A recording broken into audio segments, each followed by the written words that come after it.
ओंकारेश्वर जी, ये तो ठीक है कि कोई भी जो चुनावी मैदान में है, वो चाहेगा कि उसके जो अपोजिशन है, उसको कमज़ोर करे।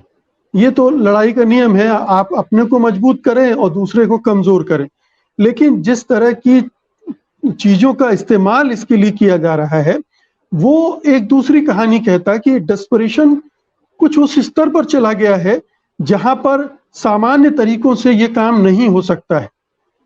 आप एजेंसियों का इस्तेमाल करें, अभी पटना सम्मेलन की बात की, उसी दिन ईडी के लोग पहुंच जाते हैं, तेजस्वी लालू यादव वगैरह को छापे आपे पड़ने लगते वगैरह वगैरह, और ये दूसरी जगह भी देखा हमने। महाराष्ट्र में जो कुछ हुआ वो भी बड़ा ही, हालांकि अप्रत्याशित नहीं था, वो चल ही रहा था, लेकिन हर पार्टी को तोड़ देना, उसको कमजोर कर देना, ये और उसके लिए जो हथकंडे आजमाना, वो अपने आप में एक दूसरा पक्ष दिखाते हैं कि ये राजनीति से परे जाकर भी चीजें हो रही। आपकी टिप्पणी? देखिए मुकेश जी, जैसा आपने पहले कहा कि कोई भी राजनीतिक दल विपक्ष को कमजोर करना चाहता है और खुद को मजबूत करना चाहता है। उसके लिए वो अपने मुद्दे रखता है, उसके लिए वो अपनी रणनीति बनाता है और उसके लिए और भी सारे हथकंडे अपनाता है। जो कहा गया है कि राजनीति में साम दाम दंड भेद सब जायज है, ये कहावत सुनते आ रहे हैं हम लोग, लेकिन उसको पूरी तरह देखा नहीं। कभी कभी किसी किसी रिजीम में उन सभी हथकंडों का उपयोग होते हुए देखा भी, लेकिन इतने मैसिव लेवल पे नहीं। आज इस साम दाम दंड भेद का मैसिव इस्तेमाल हो रहा है और इसके इस्तेमाल होने की वजह ये है कि एक तरफ हमने कांग्रेस मुक्त भारत का सपना देखा था और बजाय कांग्रेस मुक्त भारत होने के आज 18 राज्यों में हमारी सरकार नहीं है। ये एक सच्चाई है। तो अब हम बाकी को हरा नहीं पा रहे हैं, तो कैसे हराएं, कैसे जीतें? अगर वहां की जमीन हम हासिल नहीं कर पा रहे हैं तो हम इसको कैसे हासिल करें? तो उसका दूसरा तरीका ये है कि हम उनको तोड़ें, उनके बीच में भेद डालें, उनको उनके फूट डालें, चाहे समाजों में भेद डालना हो या पार्टियों में भेद डालना हो। तो इसके जरिए, लेकिन इतिहास इस बात का गवाह है कि ऐसी तमाम कोशिशें जब भी हुई हैं, वो अंततोगत्वा वो सफल नहीं हो पाती, क्योंकि समाज सबसे बड़ा है और प्रकृति उससे बड़ी है। प्रकृति अंतिम है। तो प्रकृति क्या तय करती है, समाज क्या तय करता है? जिन दिनों कांग्रेस बहुत प्रचंड स्थितियों में थी, उस समय एक लहर आई तो जनता पार्टी ने अपनी सरकार बना ली और जनता ने पूरी तरह से उखाड़ फेंका। फिर बाद में जब ऐसा लगा जनता को कि नहीं ये गलती हमसे हो गई, तो वापस उसी कांग्रेस को दोबारा सत्ता में बिठा दिया और प्रचंड बहुमत के साथ बिठा दिया। ये आपने हमने सबने देखा है। तो लोकतंत्र में जनता सर्वोपरि है।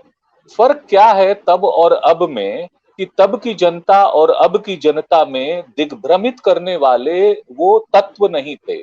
आज बड़ी संख्या में हमारे पास व्हाट्सएप यूनिवर्सिटी है, हमारे पास फेसबुक है, हमारे पास ट्विटर है, हमारे पास लिंक्डइन है और हमारे पास करोड़ों की संख्या में उसके अकाउंट्स हैं, जिस पे हम एक दफा चाहें तो हमारा मैसेज गांव गांव तक पहुंच सकता है। उसमें हम इंफॉर्मेशन और डिस इंफॉर्मेशन का खेल खेल सकते हैं। तो एक थोड़े समय के लिए तो वो आदमी कंफ्यूज हो ही जाएगा ना कि ये फैक्ट है या ये फैक्ट है। कितना फैक्ट आप डिबंक कर लेंगे? ये लड़ाई बड़ी चैलेंजिंग लड़ाई हो गई है, क्योंकि अंततः नैरेटिव जनता सेट करेगी। जितवाने और हरवाने का काम जनता करेगी। आप किसी पार्टी को तोड़ लें या जोड़ लें, उससे बहुत फर्क नहीं पड़ने वाला है। जनता ने एक बार तय कर लिया। तो इसी भारतीय जनता पार्टी ने जब शाइनिंग इंडिया का नारा दिया था, तब तो और बड़े बड़े नेता मौजूद थे और उस समय पूरी बीजेपी इतनी ताकतवर थी कि सारे कद्दावर नेता मौजूद थे। आडवाणी, अटल जी, प्रमोद महाजन, वेंकैया नायडू, सारे के सारे नाम गिन लीजिए, कम से कम दर्जन भर बड़े मजबूत नेता थे। आज उनमें से कोई भी नहीं है। आज एक एक तरफ भारतीय जनता पार्टी और प्रधानमंत्री हैं, बाकी कोई ऐसा चेहरा नहीं है जिनके नाम पर आप वोट दे सकेंगे। दूसरी तरफ विपक्ष एकजुट होने की कोशिश कर रहा है। विपक्ष के पास चेहरा है, विपक्ष के पास परिपक्वता है, विपक्ष के पास इस समय संघर्ष करके आने का, अपना एक तप के आने का तजुर्बा है। उससे हमें निपटना है। इसलिए हम देख रहे हैं कि जिन जिन राज्यों में जहां जहां हम कमजोर कर सकते हैं, वैसे मैं ये कहना चाहूंगा कि महाराष्ट्र को देख के बहुत आप भी भ्रम में न पड़े। क्योंकि वो चाणक्य चाणक्य है। क्या पता किसी दिन पता चले कि वो अजित पवार को भेज के उसने महाराष्ट्र की सरकार अपने कब्जे में ले ली और फिर खेल ही कुछ उल्टा हो गया। आप शरद पवार को कोई मामूली व्यक्ति मत समझिए। तो वहां हार बिल्कुल। हुई है कि जीत हुई है, इस कंफ्यूजन में अभी देश को रहना है, अभी थोड़े दिनों तक। अभी उसका अभी एक ही अध्याय शुरू हुआ है। इस नाटक का पटाक्षेप कहाँ होगा, वहां तक देखना पड़ेगा कि वहां हुआ क्या है असली। तो ये जो जी। स्थितियां हैं अभी देश में, वह जनता को सजग करती हैं कि आप ठीक से देखो कि हो क्या रहा है, कि हमें किन मुद्दों पे सवाल उठाने हैं और किन मुद्दों पे हमें वापस लाया जा रहा है। उन मुद्दों पे वापस लाके हमें ये कहा जा रहा है कि अब आप छोड़ दो, रोजी रोटी छोड़ दो, रोजगार छोड़ दो, महंगाई छोड़ दो, बाकी चीजें छोड़ दो, आप सिर्फ इस मुद्दे पे लगे रहो। जो हम मुद्दा आपको देंगे, बिल्कुल। आप उसी मुद्दे पे चुनाव लड़ना। लेकिन बिल्कुल। ये लंबा नहीं चलेगा।